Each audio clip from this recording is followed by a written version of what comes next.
नमस्कार दोस्तों, मैं नीतीश शर्मा आपका स्वागत करता हूं आपके अपने YouTube चैनल ज्ञान गंगा परिवार में। दोस्तों आज हम पढ़ेंगे बट्टा अर्थात छूट। छूट मतलब कि किसी भी वस्तु पर कोई छूट दी जाती है। तो छूट क्या है कि एक डिस्काउंट है जिसको हम आज की यूनिट में पढ़ेंगे। आज के टॉपिक में हम पढ़ेंगे कि किस प्रकार से किसी भी वस्तु पर किस प्रकार की छूटें हमें दी जाती हैं। जैसे हम कोई किसी शोरूम में जाते हैं या कोई वस्तु खरीदते हैं तो उसमें लिखा रखा होता है 40% 30% छूट। तो वो चीजें क्वेश्चंस के माध्यम से आज हम समझेंगे और समझेंगे वो छूट का मतलब है क्या, देखो होता क्या है। आज हम इस चीज को समझें तो सबसे पहली चीज है, पहला होता है लागत मूल्य।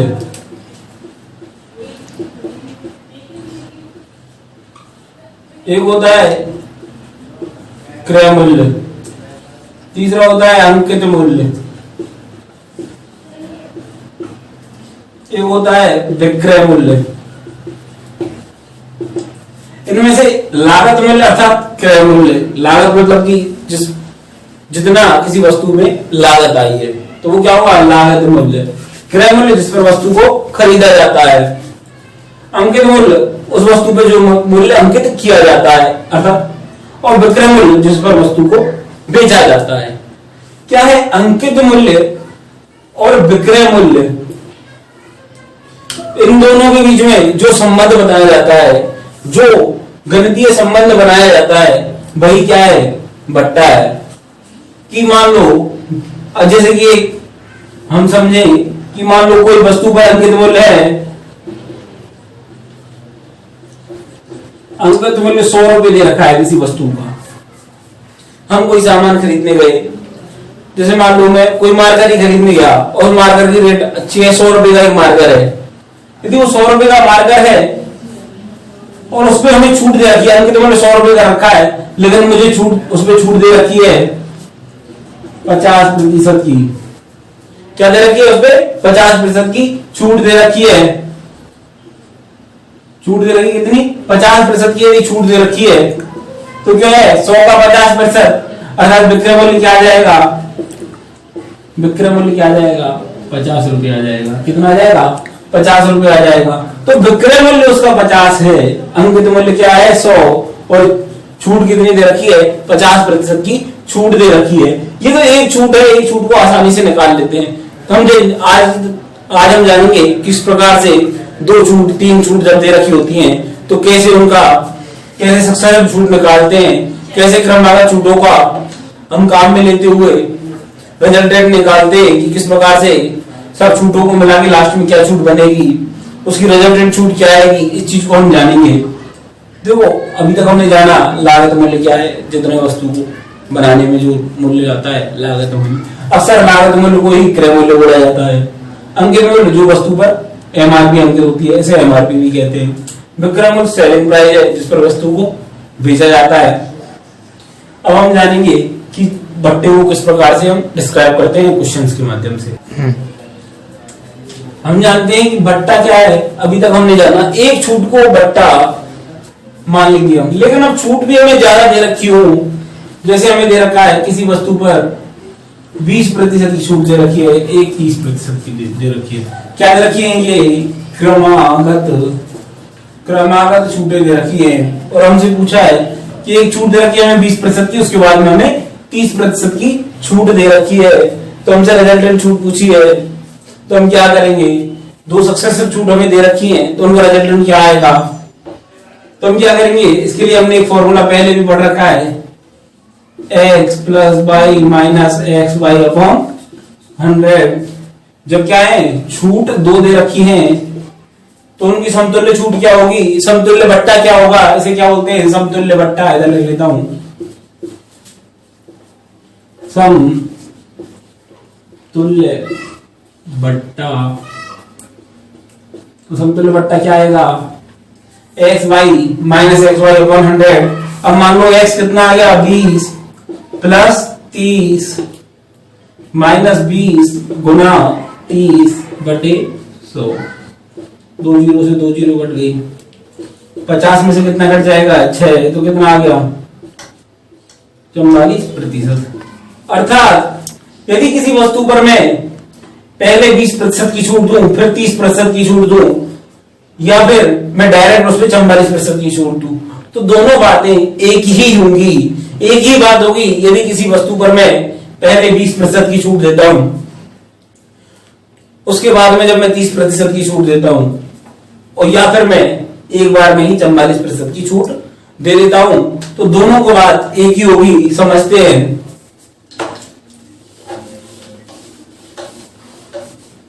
मान लो किसी वस्तु पे क्या है, हमें दे रखी है एमआरपी, अंकित मूल्य कितना दे रखा है 100 रुपए, और जो छूटें दे रखी है हमें 20% और 30% की। बोला है क्रमागत, क्या बोला है? क्रमागत छूटें दे रखी है हमें 20% और 30% की। तो देखो क्या करेंगे, पहले 100 पे 20% निकालेंगे। 100 का 20 कितना 20, और 20 रुपए की छूट 100 पे दे दी तो कितना आ जाएगा हमारा? पहली छूट 20 रुपए की आ गई, तो हमारा क्या आ गया अंकित मूल्य? अब क्या आ जाएगा? 80 रुपए आ जाएगा हमारे पास। और 80 का क्या हमें 30% निकालना होगा, तो 80 का 30% हम निकाल लेंगे, तो 24 रुपए आ गया। 20 रुपए की और 24 रुपए की, तो टोटल छूट कितनी आ गई? 44 रुपए की। टोटल छूट कितनी आ गई? 44 रुपए की। 44% की छूट आ गई।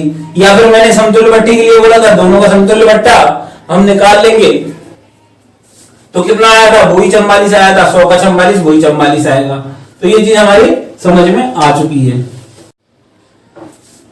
अभी तो जो हमने क्वेश्चन किया x plus Y minus X Y upon 100, ये फॉर्मूला सिर्फ क्या है, जो सिंपल प्रतिशत हैं उनको मल्टीप्लाई करना आसान होता है। लेकिन जब प्रतिशत हमारे पास फ्रैक्शन में आ जाते हैं तो परेशानी आती है। उस समय हमें क्या करना है, जो हमने प्रतिशत में जो काम में जो चीज हमने काम में ली थी कि फ्रैक्शन वाली, कि 20% को फ्रैक्शन में क्या लिखेंगे? 1/5 लिखेंगे। 30% को हम फ्रैक्शन में क्या लिखेंगे? 3/10 लिखेंगे। अब देखते हैं क्या होगा। यदि 5 रुपए पर 1 रुपए की छूट है, जब 5 रुपए पर 1 रुपए की छूट है, तो वस्तु कितने में मिलेगी?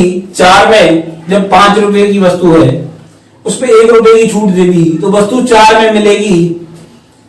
यहां पे मान लो मैं अंकित मूल्य लिख लेता हूं। ये क्या है? अंकित मूल्य, और ये क्या है? विक्रय मूल्य। जब 5 रुपए अंकित मूल्य है, तो वस्तु कितने में मिल रही है? 4 रुपए में। इसी प्रकार से 10 रुपए जब अंकित मूल्य है, तो वस्तु कितने में मिलेगी? 7 रुपए में।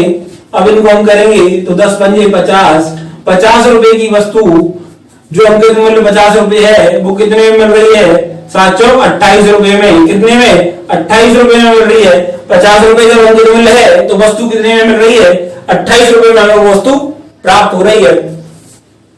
अर्थात कितने रुपए की छूट आई? कितने रुपए की छूट आई? 50 माइनस 28 कितने? 22 रुपए की छूट प्राप्त हो रही है। किस पर? अंकित मूल्य क्या है? 50 रुपए।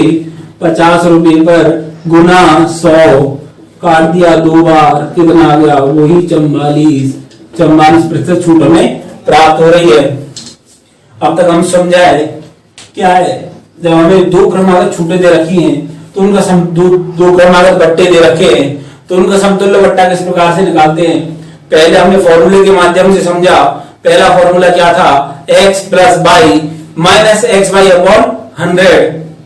या फिर हम दूसरा तरीका क्या अपना सकते हैं कि जो भी हमें प्रतिशत दे रखा है उसे हम फ्रैक्शन में लिख लें, और उसे हम अनुपात में लिख लें, और अनुपात में लिखने के बाद 20% क्या आ गया? 1/5। अर्थात 5 रुपए पर 1 रुपए की छूट है, और 30% क्या आया? 3/10। अर्थात क्या है? 10 रुपए पर 3 रुपए की छूट। तो इधर अंकित मूल्य और इधर विक्रय मूल्य। जब 5 रुपए पर 1 रुपए की छूट है, तो अंकित मूल्य 5 और विक्रय मूल्य 4 रुपए। इसी प्रकार से जो अंकित मूल्य 10 रुपए है और 3 रुपए की छूट है, तो अंकित मूल्य कितना आ गया? विक्रय मूल्य कितना आ गया? 7 रुपए आ गया। 10 पंजे 50, 7 चौक 28। अर्थात 50 रुपए पर 50 रुपए की वस्तु जो अंकित मूल्य है, वो 28 रुपए में बिक रही है। अर्थात क्या है? 22 रुपए की 50 रुपए पर छूट है, तो 100 रुपए पर कितनी होगी? 44। चलते हैं एक नेक्स्ट क्वेश्चन के माध्यम से और अच्छे से समझते हैं इसी बात को। नेक्स्ट क्वेश्चन क्या दे रखा है? 3 क्रमागत छूटें हमें दे रखी है।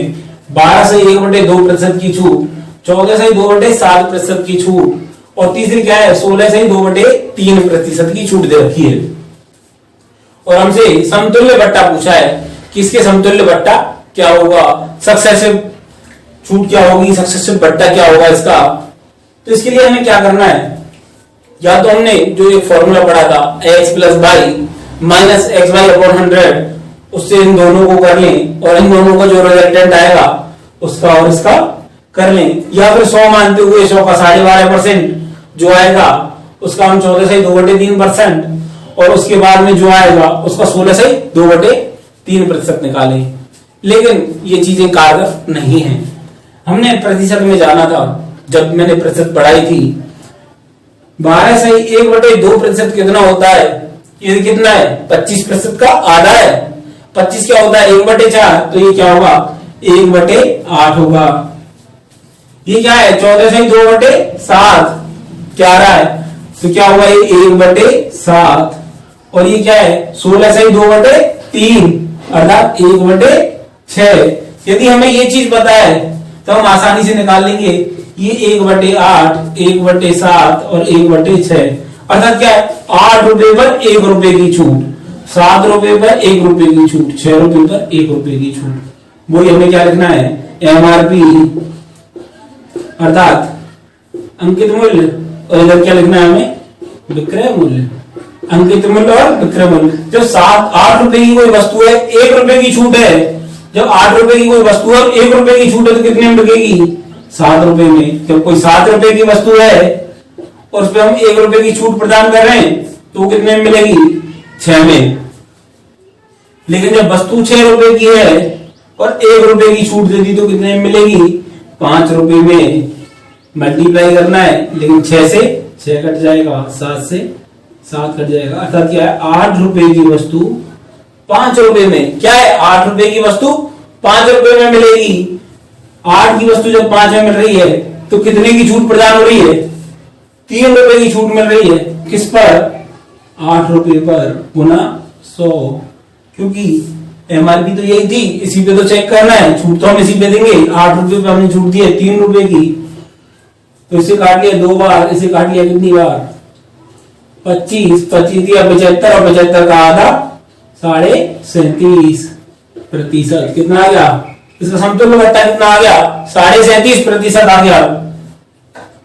क्या बोला था हमसे बोला था कि क्रमागत छूट दे रखी है 12.5%, 14 से 2/7%, 16 से 2/3%। हमने ये प्रतिशत में पढ़ रखा है कि 12.5% क्या होता है 1/8 होता है। लेकिन यदि नहीं भी याद है तो हम थोड़ा सा पहचान सकते हैं, थोड़ा दिमाग लगा सकते हैं। जिन भाइयों को अभी तक याद नहीं हुआ है क्या है 25 से आधा, तो 25 क्या 1/4, तो ये कितना आ गया 1/8 आ गया। इसमें क्या है 14 से 2/7, 7 में 7।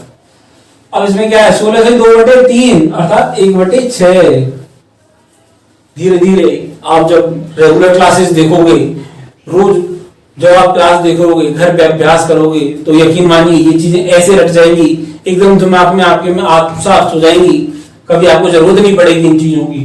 तो हम जानते हैं 1/8 का मतलब क्या है 8 रुपए पर 1 रुपए की छूट, 1/7 का क्या मतलब है 7 रुपए पर 1 रुपए की छूट। इसी प्रकार से 6 रुपए पर 1 रुपए की छूट इधर लिख लिया हमने, एमआरपी अंकित मूल्य लिख लिया, इधर विक्रय मूल्य लिख लिया, क्योंकि इन दोनों में तो कंपेरिजन करना है हमें। 8 रुपए की वस्तु 7 रुपए में बेची, 7 की 6 में और 6 की 5 में, 7 से 7, 6 से 6 कट गया तो 8 रुपए की वस्तु 5 रुपए में बेच दी। इसका मतलब क्या हुआ 3 रुपए की छूट दी। किस पर अंकित मूल्य क्या है 8 पर, तो क्या आ गया 37.5%। चलते हैं नेक्स्ट क्वेश्चन की ओर। कई बार हम छूटों के नए नए प्रकार भी देखते हैं, जैसे दिवाली सीजन आता है, दिवाली सीजन आते ही या फिर कोई और त्योहार आता है, त्योहारों के आते ही छूट एक अलग प्रकार ले लेती है कि आप 2 शर्ट खरीदो आपको 1 शर्ट फ्री मिलेगी, आप 3 शर्ट खरीदो 2 शर्ट आपको फ्री मिलेगी। तो इस प्रकार की छूट में किस प्रकार से हम प्रतिशत छूट निकाल सकते हैं। प्रतिशत छूट निकालने के लिए हमें क्या करना होगा उस चीज को समझे हम। क्या बोला है हमें, मान लो हमने 3 पीस पर 3 बार हमें क्या है 2 फ्री। आप जब भी मॉल जाते हो तो ऐसी छूटें आपको अक्सर देखने को मिल जाती हैं कि आप 3 शर्ट खरीद रहे हो 2 शर्ट आपको फ्री मिल रही हैं, 2 पैंट खरीद रहे हो एक पेंट फ्री मिल रहा है। तो उस प्रकार की हम छूटों को किस प्रकार कैलकुलेट करेंगे, इसके लिए हमें क्या करना है, भाई देखो फ्री कितनी है 2, लेकिन खरीद कितनी रहे हम 3 + 2 5। मैंने बोला था जितनी देर हम खरीदते हैं उसे हम कहां रखेंगे, नीचे रखेंगे, गुना 100, काट लिया 10, कितना आ गया, कितनी छूट आ गई, 40% की छूट आ गई हमारे पास। क्या है 3 पर 2 फ्री, अर्थात क्या है 3 हमें खरीदनी पड़ेगी, 2 और मिलेंगी। तो पीस कितने मिले हमें टोटल, पीस हमें 5 मिलेंगे। पीस कितने मिलेंगे हमें 5 मिलेंगे, और 5 पर कितने फ्री हैं 2 फ्री हैं। तो क्या आ जाएगा 40% की हमारे पास छूट प्राप्त हो जाएगी। इसी छूट को वो इस प्रकार से कहता, इसी छूट को हमें इस प्रकार से कहता वो कि 8 पीस पर 8 पर 2 फ्री, 8 पर 2 फ्री दे रहा है, और हमारे पास 20% बट्टा भी दे रहा है, 20% छूट अलग से दे रहा है, 20% छूट अलग से दे रहा है। तो इस चीज को हम किस प्रकार से कैलकुलेट करेंगे, भाई कितने फ्री हैं, पहले इसको तो चेक कर लें, पहली वाली शर्त को, 8 पर 2 फ्री, तो 2 फ्री हैं, टोटल पीस कितने हैं 10 गुना 100। तो ये कितनी आ गई, एक छूट तो आ गई हमारी 20% की, दूसरी का 20% की छूट दे रहा है, ये भी 20% को 1/5। तो इस चीज को हम किस प्रकार से लिख सकते हैं, पहले तो 5 रुपए की वस्तु 4 रुपए में, दूसरी भी 5 की वस्तु 4 रुपए में, 25 की वस्तु 16 रुपए में, 25 में जब हम 16 घटाएंगे तो क्या आएगा 9 रुपए की छूट मिलेगी। कितने की 9 रुपए की छूट मिलेगी, किस पर, अंकित मूल्य कितना आ रहा है 25 पर, गुना 100, 25 चौका 100, 9 चौका 36, हमारी टोटल छूट कितनी आएगी 36% की छूट आएगी। एक बार फिर से समझाता हूं, मैंने अभी तक क्या समझाया है। जब भी हम किसी वस्तु के बदले वस्तु की छूट आती है तो क्या है, जैसे 3 पर 2 फ्री आ गया, 3 पर 2 फ्री आ गया, तो हम कितनी वस्तुएं घर लेके आएंगे। जैसे आप जाते हो, आप 3 शर्ट खरीदने गए, लेकिन आपको उसने 2 शर्ट फ्री दे दी, अर्थात आपके पैसे 3 के लगे, आपके दिमाग में ये होगा 2 आपको फ्री आ गए, लेकिन घर पे पीस कितने आएंगे 5 पीस आएंगे, 5 पीस आएंगे, 2 फ्री हैं, कितने पर, टोटल कितने लिए 5 लिए हमने, उनमें से 2 फ्री हैं, तो बटे गुना 100, तो कितना आ जाएगा 40%। अभी दुकानदार भी कोई और अच्छा स्कीम निकाली उसने क्या बोला, 8 पर 2 फ्री, 8 पर 2 फ्री हैं, और क्या है 20% की छूट अलग से है। 8 पर 2 फ्री तो है ही, प्लस में 20% छूट अलग से दी जा रही है। तो इस प्रकार की छूट को कैलकुलेट करने के लिए हमें क्या करना पड़ेगा, पहले हम 8 पर 2 फ्री को फ्रैक्शन में परसेंटेज में निकालेंगे, कितनी परसेंटेज है भाई 2 फ्री हैं, किस पर, टोटल कितना 8 + 2 10 पर, तो कितना आ गया 20% आ गया। और 20% छूट हमें अलग से दे रखी थी। 20% क्या है 1/5 है, 5 रुपए पर 1 रुपए की छूट, 5 रुपए पर 1 रुपए की छूट है, तो 5 की वस्तु जो अंकित मूल्य 5 है वो 4 में मिलेगी, तो 5 रुपए की 4 में, और दोबारा भी 5 की 4 में, तो टोटल कितना आ गया, इधर आ गया 25 अंकित मूल्य, विक्रय मूल्य कितना आ गया 16 रुपए, 9 रुपए का अंतर बटे विक्रय मूल्य, नहीं अंकित मूल्य, अंतर बटे अंकित मूल्य गुना 100, तो कितना आ गया 36% आ गया। दोस्तों आगे चलते हैं और कुछ महत्वपूर्ण क्वेश्चन देखते हैं। क्वेश्चन क्या दे रखा है, एक दुकानदार ने 500 रुपए की शर्ट 440 रुपए में बेचता है, तो उस दुकानदार ने कितने प्रतिशत की छूट दी। एक सिंपल से क्वेश्चन से हमने आज स्टार्ट किया है। भाई क्या है 500 रुपए की शर्ट थी, उस पर अंकित मूल्य 500 था, लेकिन उसने क्या है 440 रुपए में बेच दी, अर्थात 500 - 440, तो छूट कितने रुपए में कितने की दे दी उसने, छूट दी उसने 60 रुपए की, 60 रुपए की छूट दे रहा है, लेकिन छूट हम किस पे निकालते हैं, अंकित मूल्य पर, जो मूल्य होता है उस पर, तो छूट प्रतिशत निकालेंगे हम, तो क्या निकालेंगे 60 बटे अंकित मूल्य कितना है 500 गुना 100, 2 0 से 2 0, 5 से काट लेंगे, 5 एकम 5, 5 दूनी 10, कितना आ गया 12% आ गया। क्या दे रखा था, एक दुकानदार ने वस्तु की कीमत दे रखी है 500 रुपए की वस्तु है, अर्थात उस पर अंकित मूल्य 500 रुपए है, 440 रुपए में वो उसे बेच देता है। तो प्रतिशत छूट के बारे में पूछा है। प्रतिशत छूट क्या है कि भाई छूट पहले पैसे में तो निकाले हम कितनी है, तो 500 में से 440 घटाया तो कितना आ गया 60 आ गया। तो 60 रुपए की छूट टोटल उसने दी है, लेकिन छूट देगा किस पर, अंकित मूल्य पर ही तो देगा, और अंकित मूल्य कितना है 500 है। तो 60 रुपए की छूट 500 रुपए पे गुना 100, तो कितना आ गया 12%। दोस्तों मेरे द्वारा पढ़ाया गया आपको अच्छा लग रहा है, आपकी समझ में आ रहा है, तो अपने अधिक से अधिक दोस्तों के साथ इसे शेयर करें, वीडियो को लाइक करें, शेयर करें, सब्सक्राइब करें। धन्यवाद।